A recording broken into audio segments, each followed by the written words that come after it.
Hello friends, welcome to my channel. आज का हमारा शेयर है गुजरात पिपावा पोर्ट।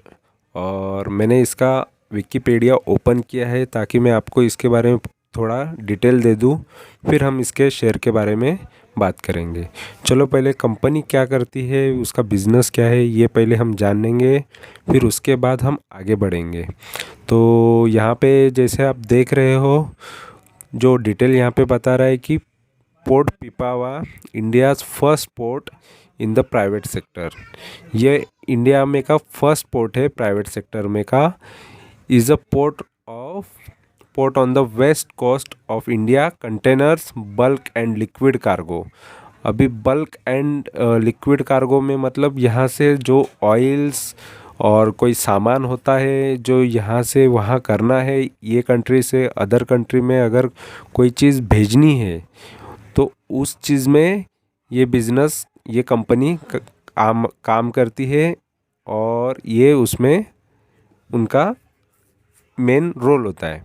ठीक है। और it's a lead promoter is APM terminals. तो एपीएम टर्मिनल इसका जो है लीड प्रमोटर है ये कंपनी का।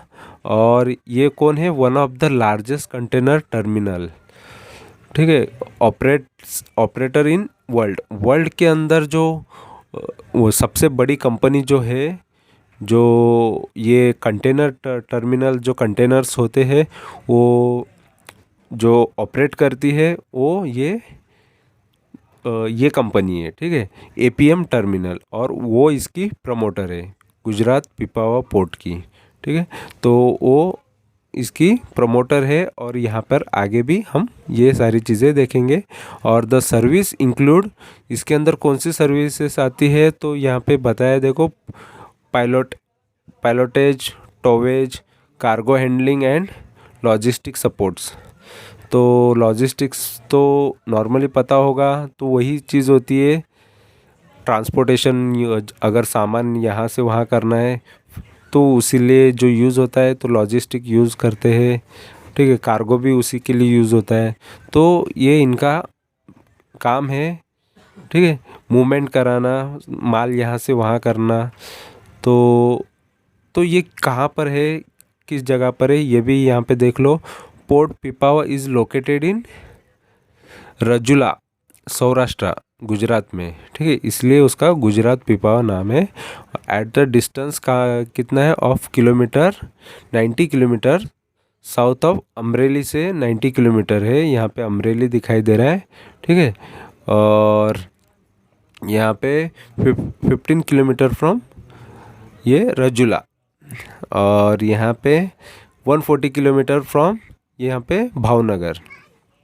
ठीक है, तो ये यहाँ पर ये गुजरात पिपावा का लोकेशन है। ठीक है, और यहाँ पे हम इसके बारे में और देखेंगे तो देखो, ये बीएससी एनएससी दोनों पर है।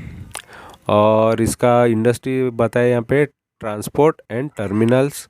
और कब से है ये कंपनी? 1996 से। और इसके फाउंडर है निखिल गांधी, और हेडक्वार्टर है इसका पिपाव, गुजरात।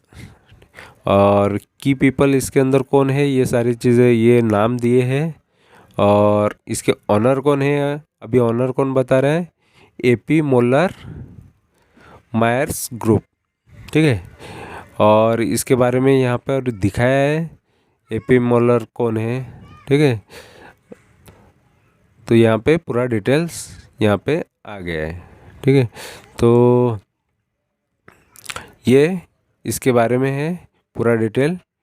और यहाँ पे कुछ और हिस्ट्री भी है इसके बारे में, वो भी थोड़ा 2 मिनट में देख लेते हैं कि इसका हिस्ट्री क्या बता रहा है। कि इन 1998 occasional concession was awarded to Gujarat Pipavav Port Limited by Gujarat Maritime Board. In 2000 the port form a joint venture. Joint venture किया था किसके साथ? इंडियन रेलवे के साथ, to start Pipavav rail corporation limited.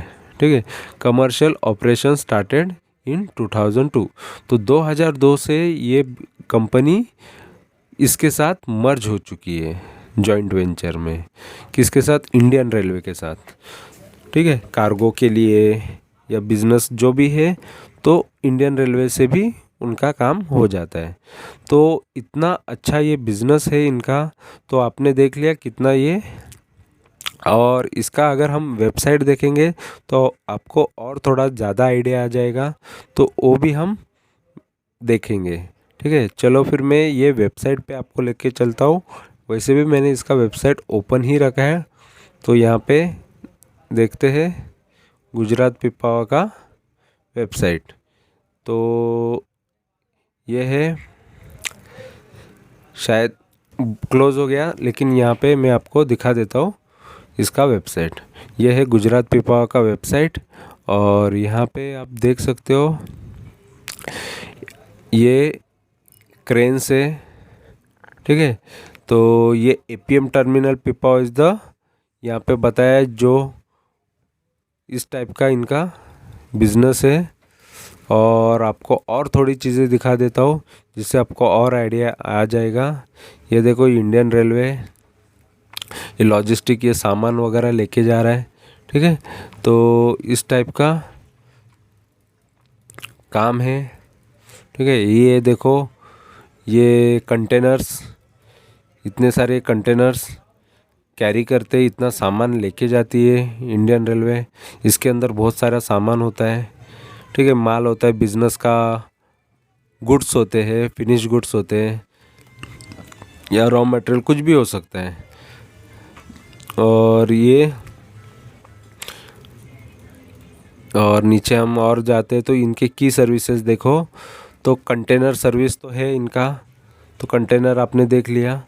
Liquid cargo, यहाँ पे cargo board दिखाया है, और कार्गो इसका मतलब यही होता है यहाँ पे, जैसे कि पेट्रोकेमिकल प्रोडक्ट लेके जाना है, केमिकल्स और petroleum product, chemicals, vegetables oil, और बिट्यूम एंड बिटुमेन और एलपीजी कार्गो, ये सारी चीज़ें के लिए ये यूज़ होता है। और यहाँ पे अगर देखा जाए तो बल्क कार्गो में क्या क्या चीज़ें यूज़ हो जाती है, तो ये जैसे mechanise bagging units, wagon loading systems to handle fertilise racks. तो इसमें आप समझ लो बल्क में कार्स, बड़ी गाड़ियाँ और कोई बड़ा सामान या ऐसा, ये सारी चीज़ें आती है। और इनके शिपिंग लाइंस बता दूँ तो ये है सारे शिपिंग लाइंस।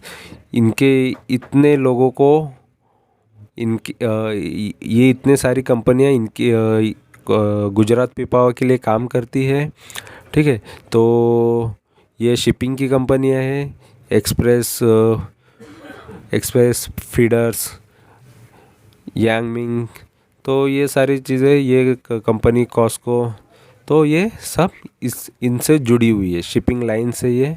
ठीक है, और यहाँ पे मैं आपको कुछ सर्विसेज में भी दिखा देता हूँ।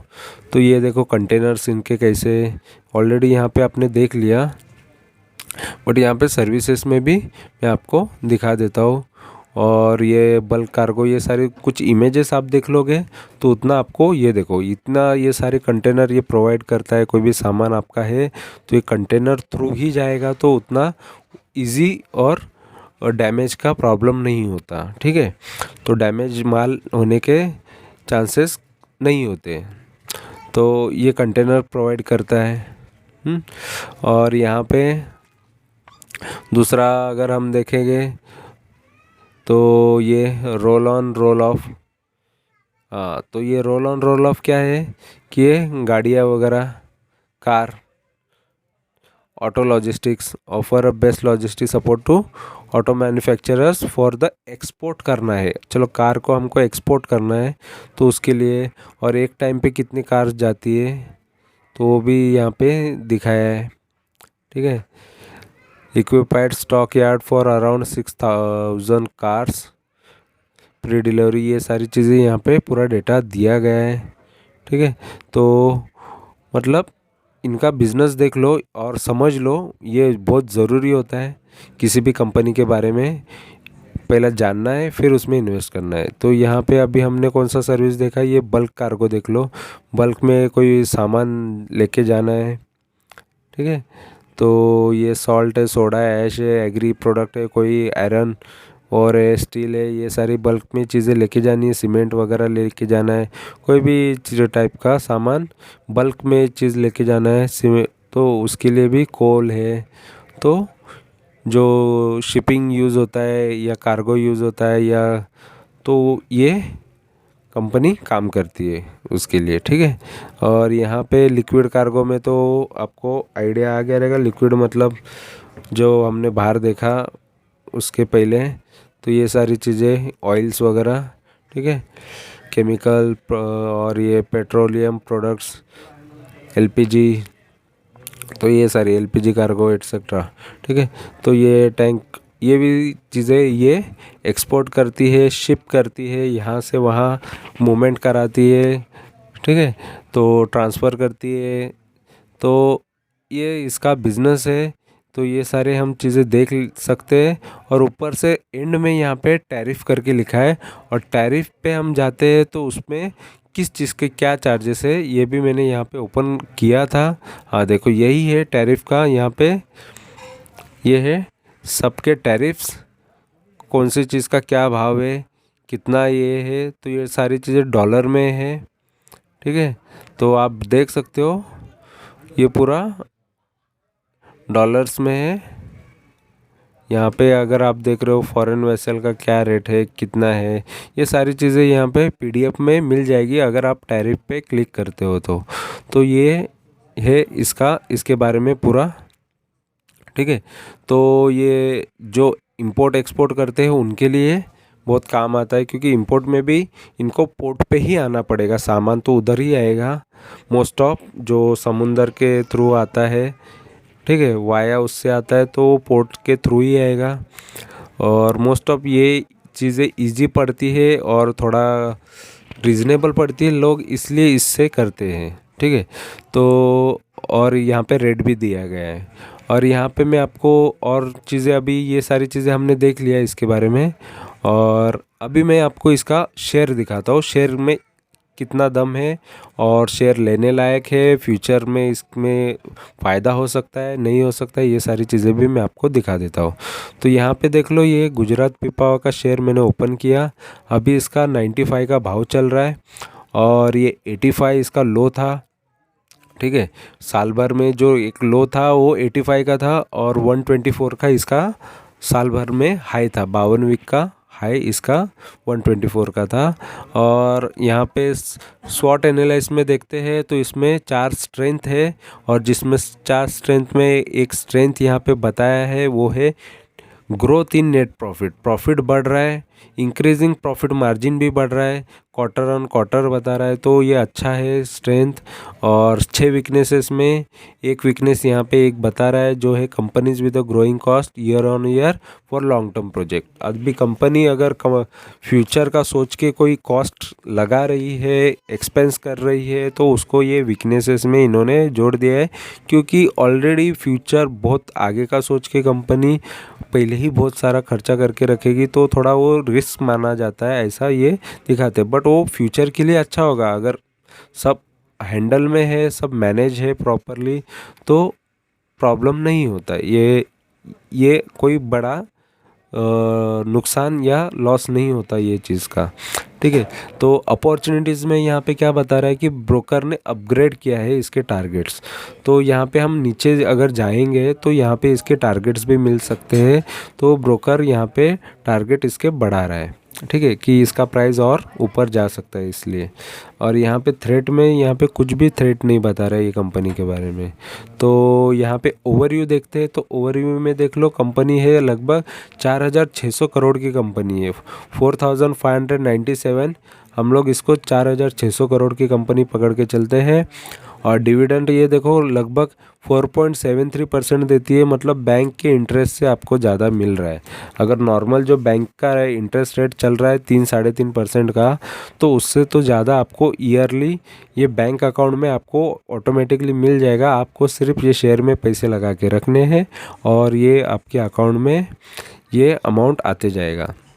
तो यहाँ पे कोई ज़्यादा रिस्क तो नज़र नहीं आ रहा है, क्योंकि आपको तो कुछ ना कुछ तो ये शेयर के बदले या आपके इन्वेस्टमेंट के बदले मिलने वाला ही है, वो कंफर्म है। ठीक है, तो जितना अमाउंट है उस हिसाब से आपको मिल सकता है। बट कभी भी किसी भी शेयर्स में क्वांटिटीज़ एक भाव पे मत लेके रखो, थोड़ा थोड़ा थोड़ा करके लो, तो उससे आपको हर एक भाव में अलग अलग प्राइस पे अच्छे शेयर्स ज़्यादा क्वांटिटीज़ में ख़रीदने मिल जाएंगे, क्योंकि भाव ऊपर नीचे होते रहते हैं। इसलिए ऊपर जाएगा तो एक बार नहीं खरीदेंगे तब भी चलेगा, बट नीचे के भाव पे जितना खरीद सकते हो उतना खरीदना चाहिए। और यहाँ पे मैं आपको सबसे और एक बेस्ट न्यूज़ बताऊँ, बेस्ट चीज़ बताऊँ तो यहाँ पे है कि 20 दिन का यहाँ पे एवरेज निकाला है, तो लोगों ने लगभग 73% तक इसकी डिलीवरी उठाई है। तो ये कंपनी का शेयर बहुत उठाया है 20 दिन के अंदर। तो ये सबसे बेस्ट होता है चीज़ कि कंपनी पे कितने लोग भरोसा कर रहे हैं। डिलीवरी उठाना मतलब लोग शेयर लेके होल्ड कर रहे हैं, तो ये सबसे अच्छी बात होती है। और यहाँ पे फेस वैल्यू अगर इसका देखा जाएगा तो 10 रुपये का है, तो मतलब ये शेयर कभी स्प्लिट हुआ नहीं है। और ये इसका पीबी रेशियो भी देख रहे हैं तो लगभग ठीक ही है, अच्छा ही है। और यहाँ पे अगर इसका पी रेशियो देख रहे हैं तो 22 का है, तो इतना भी महंगा नहीं है बट ठीक ही है, तो अच्छा है। और इसका चार्ट देख लेते हैं, तो चार्ट वाइज अगर हम पहले डायरेक्ट 1 महीने का भी देखते हैं तो 1 महीने में ये यहाँ से लो से कुछ यहाँ पे 100 रुपये के लो से स्टार्ट होता है, फिर बीच में बढ़ता है, फिर यहाँ पे डाउन, फिर अप डाउन, यहाँ पे बहुत अप एंड डाउन करके यहाँ पे अभी ये प्राइस पे आके रुक गया। अभी 3 महीने का भी चार्ट देखते हो तो 3 महीने में भी देखो स्टार्ट हो रहा है, ये लगभग 100 के आसपास से स्टार्ट हो रहा है। ठीक है, वहाँ से फिर ये एक बार अच्छा खासा ऊपर गया था, तो उसने हाई बनाया था 111 का। ठीक है, तो 111 का हाई बना के फिर डाउन आया, फिर एक बार इसने हाई बनाया 118 का, 118 से फिर ये डाउन आके आते हैं, फिर यहाँ पे डाउन आ गया, फिर अभी ये प्राइस चल रहा है। और यहाँ पे 6 महीने का अगर देखा जाए तो 6 महीने में देख लो, ये 111 का लो जो दिख रहा है वहाँ से ये हाई मार रहा है ये 118 का, तो वही है हाई। और यहाँ पे 2 बार डिविडेंड दिख रहा है, डी और यहाँ पे डी, तो 2 बार ये कंपनी ने डिविडेंड दिया है। तो देख लो यही है कि आपका पैसा इन्वेस्ट भी है और आपको कुछ ना कुछ आपके अकाउंट में मिल रहा है। तो यहाँ पे 2 रुपया 40 पैसा, जितने शेयर्स उतना आपको मिलेगा। एक शेयर के पीछे 2 रुपया मिल रहा है, 2 रुपया 40। तो और यहाँ पर भी 1 रुपया 60 पैसा। ठीक है, तो यहाँ पे 1 रुपया 60 पैसा, तो जितने शेयर्स उतना आपको डिविडेंड मिलेगा। तो ये इजी है कॉन्सेप्ट, ये समझने के लिए कोई डिफ़िकल्ट नहीं होता। और यहाँ से देखो शेयर फिर गिरा, फिर यहाँ ऊपर गया, फिर यहाँ पे डाउन आया, फिर ऊपर गया, फिर डाउन आया, डिविडेंड के बाद भी और डाउन आया। तो ये शेयर्स 6 महीने के अंदर मजबूत गिर चुका है, अप डाउन बहुत किया है। 1 साल का भी देखें तो 1 साल में भी लगभग ये स्टार्ट होता है। तो 85 के लो से अगर हम देखते हैं तो 85 से ये शेयर ये 85 से 1 मिनट, हाँ, तो 85 से ये शेयर ने एक बार हाई बनाया था, 117 का ही है यहाँ पे। ठीक है, 117 का, फिर यहाँ पे 124 का है। तो साल भर में 124 का ही हाई मारा है ये कंपनी ने, ये शेयर ने। ठीक है, और ज़्यादा ये इसने रिटर्न दिया नहीं, अभी तक इतना भागा हुआ नहीं है शेयर।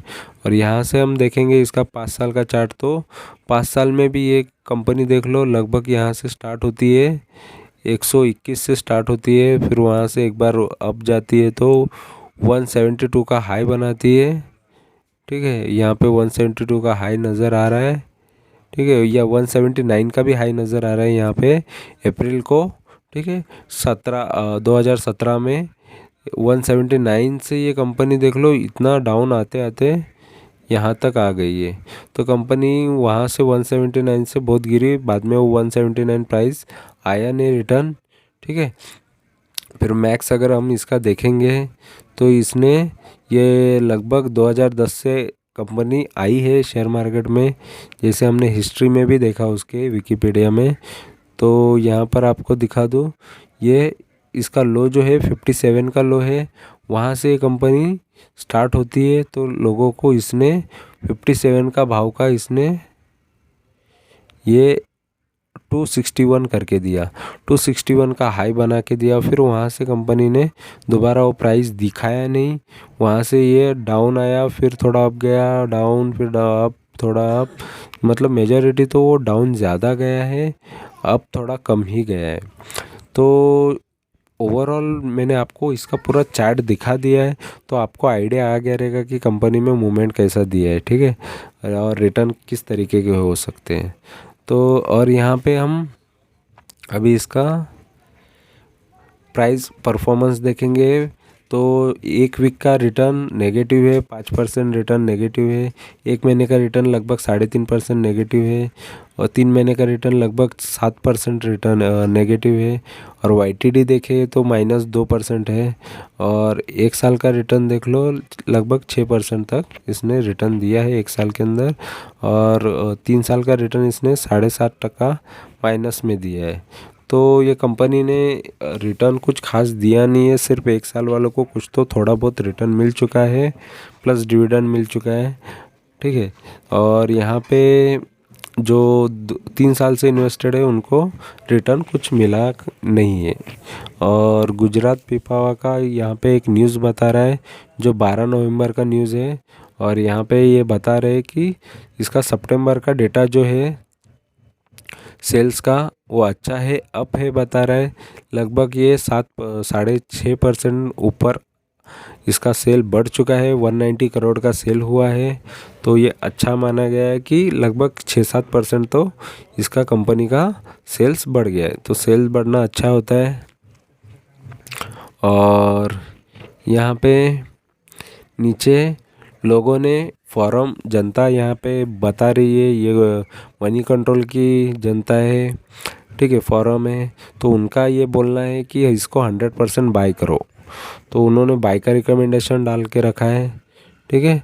और यहाँ पे जो इनसाइडर डील्स होती है वो सारी चीज़ें बताई है, इनसाइडर ट्रांजेक्शन होती है वो बताए। यहाँ पे देखो, ये मॉरिशस की ये कंपनी APM टर्मिनल्स, ठीक है, हमने देखा जैसे वो कंटेनर्स वगैरह प्रोवाइड करते हैं, वर्ल्ड में है लार्जेस्ट।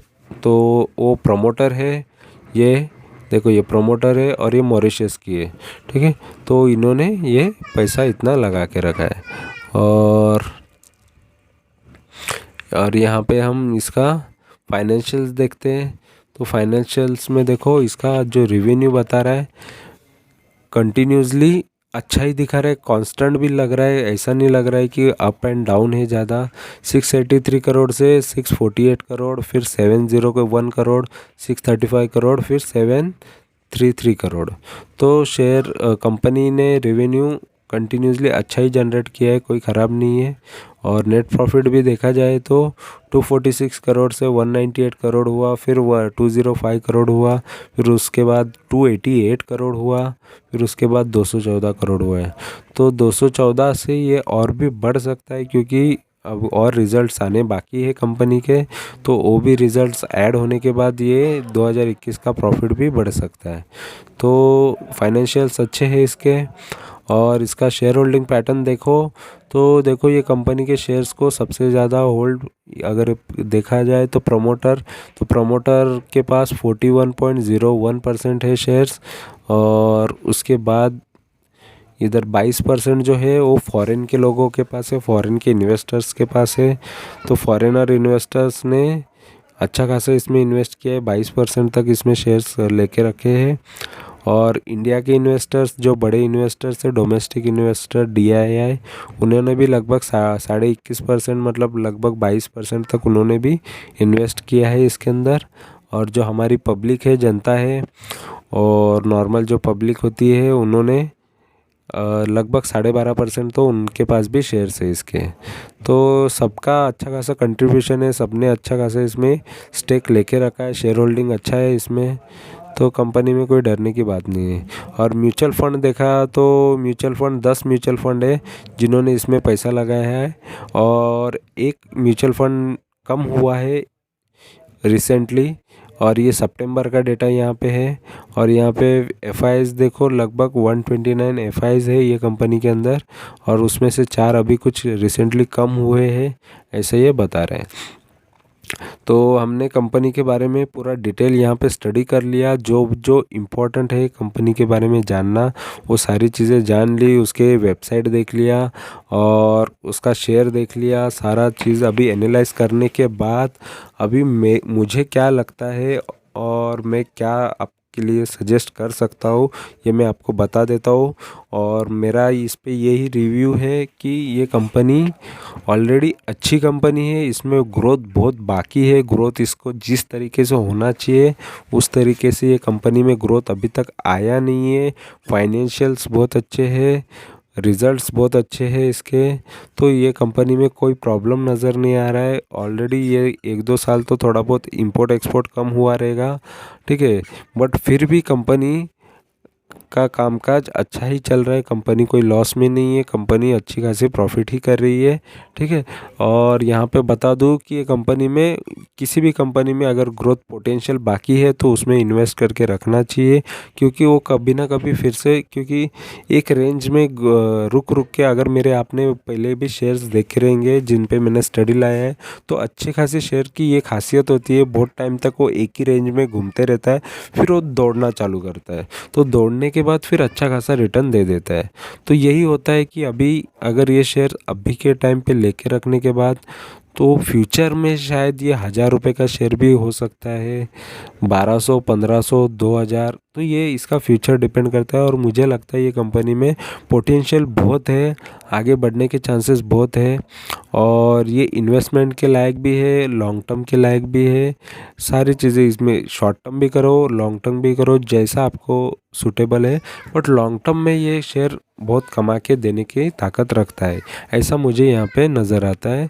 और ऑलरेडी जितना मेरा स्टडी है उस हिसाब से ये मुझे बहुत पॉजिटिव शेयर नज़र आ रहा है। और यहाँ पे अपॉर्चुनिटी, क्योंकि शेयर अगर किसी भी शेयर का भाव कम है तो इसका मतलब वो होता है कि अपॉर्चुनिटी है, अभी भी हम इसको ग्रैब कर सकते हैं, अभी भी हम उसको ले सकते हैं, उसका फ़ायदा कर सकते हैं। तो फ़िलहाल कंपनी अभी जो भाव पे चल रही है 95 रुपीज़, तो यहाँ से ये शायद फ़िलहाल तो शॉर्ट टर्म में इसके 20-25% के तो रिटर्न आने के तो इमीडिएट वाले टारगेट्स तो होते ही है, बट इसके बाद फ्यूचर में ये अगर ऐसे अप डाउन करते भी रहे, बट फ्यूचर में ये लॉन्ग टर्म में बहुत अच्छा रिटर्न दे सकती है। और नए अभी तो रिसेंटली अगर आपको ज़्यादा रिटर्न नहीं मिल रहे, फिर भी आपको डिविडेंड तो इजीली मिल ही रहा है, किसी को भी डिविडेंड तो इजीली मिल ही रहा है, और वो कोई ख़राब डिविडेंड नहीं देती है। और डिविडेंड देने वाली कंपनी हमेशा अच्छी होती है, कि प्रॉफिटेबल होती है, इसीलिए लोगों को डिविडेंड देती है। तो कंपनी अच्छी है और फ्यूचर में लोगों को बहुत फ़ायदा दे सकती है। अगर किसी को सेफ़ इन्वेस्टमेंट करना है तो ये सेफ़ इन्वेस्टमेंट के लिए अच्छी कंपनी है, इसमें ज़्यादा लॉस होने के चांसेस ज़्यादा नहीं है। और जितना मुझे लगता है कि शेयर का थोड़ा भाव कम होता है ना, तो उस टाइम पे लेने के लिए पैसा रखना चाहिए, क्योंकि मार्केट थोड़ा अप डाउन होता है, न्यूज़ पे डिपेंड होता है, और कभी ना कभी मार्केट में कोई ना कोई बैड न्यूज़ आती है, उसकी वजह से कभी कभी शेयर्स बहुत गिर भी जाते हैं। तो वो टाइम के लिए हमारे पास हमेशा कुछ ना कुछ कैपिटल होना चाहिए। तो क्योंकि हमारे पास जो शेयर्स हमने लिए हैं, कभी कभी वो शायद वो ज़्यादा भाव पे भी हो गए, या वही शेयर हमको फिर से लेने हैं, तो उसके लिए भी कैपिटल हो तो हमको वो और सस्ते भाव में और ज़्यादा शेयर्स मिल सकते हैं। क्योंकि कंपनी अच्छी होती है ना, तो फ्यूचर भी उसका अच्छा ही होता है, तो इसमें टेंशन लेने की ज़रूरत नहीं है, कंपनी में इन्वेस्ट करके रख सकते हो। और ऑलरेडी ये मेरे पोर्टफोलियो में से है, और मैं मेरे पोर्टफोलियो के ही शेयर यहाँ पे बताता हूँ।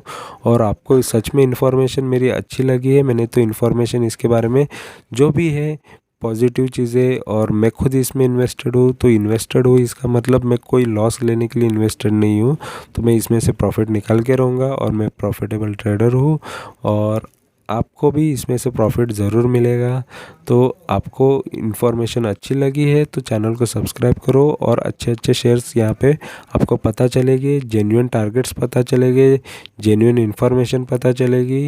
यहाँ पे कोई चीज़ें फेक यहाँ बताई नहीं जाएगी, ना कोई हाइड करके कोई चीज़ का शेयर को सस्पेंस रख के फिर उसको एंड में बता के कोई यहाँ पे फ़ायदा नहीं है। जो भी है आप डायरेक्ट शेयर को देखने आए, शेयर देख के ये आपने ये वीडियो को आप देख रहे हो, तो उसी तरीके से उसी इंटरेस्ट से आप यहाँ पे ये मतलब आप जेन्युइन चीज़ें आप फॉलो करना चाह रहे हो, इस वजह से आप मेरे चैनल पे हो। और थैंक यू, धन्यवाद, इस वजह से आपने आपने ये चैनल पे आए और देखने के लिए। और आपको फ्यूचर में और अच्छे ऐसी इन्फॉर्मेशन चाहिए और न्यूज़ चाहिए और अच्छे शेयर्स पता करने हैं तो चैनल को सब्सक्राइब करके रखो, ताकि आपको फ्यूचर में बहुत बेटर और अच्छा गाइडेंस मिलने के लिए, और कोई यहाँ पे फेक टारगेट्स और फेक न्यूज़ और फेक चीज़ें यहाँ पे बताई नहीं जाएगी इस चैनल पे। तो thank you very much for watching my video. Thank you, bye bye.